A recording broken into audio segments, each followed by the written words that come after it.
अमचन music की शानदार प्रस्तुति।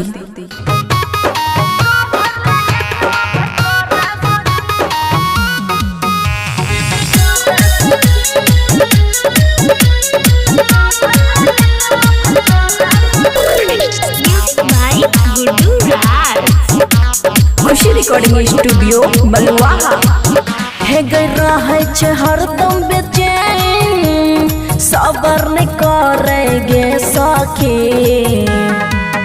हे रहे छे हरदम बेचैन, सबर नहीं करेंगे सखी। हे को भर लगे के भर करे सखी। हे को भर लगे के भर करे सखी।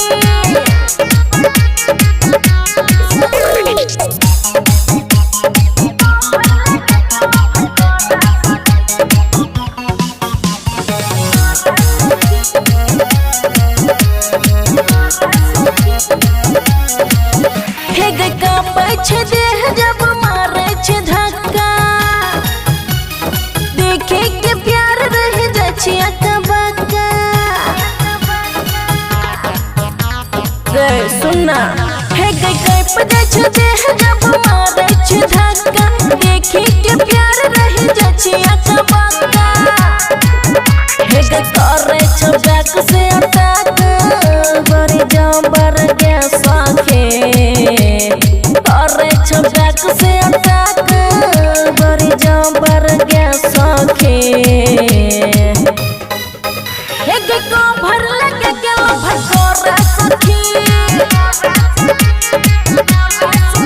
हे को भर लगे के भर करे सखी।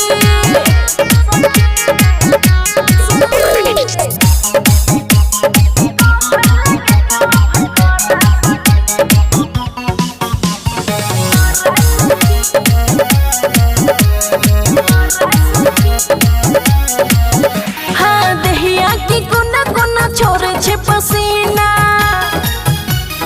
चापी के देह जल के मुश्किल जीना। सुनना हे दहिया की कोना कोना छोड़े छे पसीना, चापी के देह जल के मुश्किल जीना। हे अमन बनाबै छे रोजे रबर गे सखी। अमन बनाबै छे रोजे रबर गे सखी। हे को भर लगे के भर करे सखी। हे को भर लगे के भर करे सखी।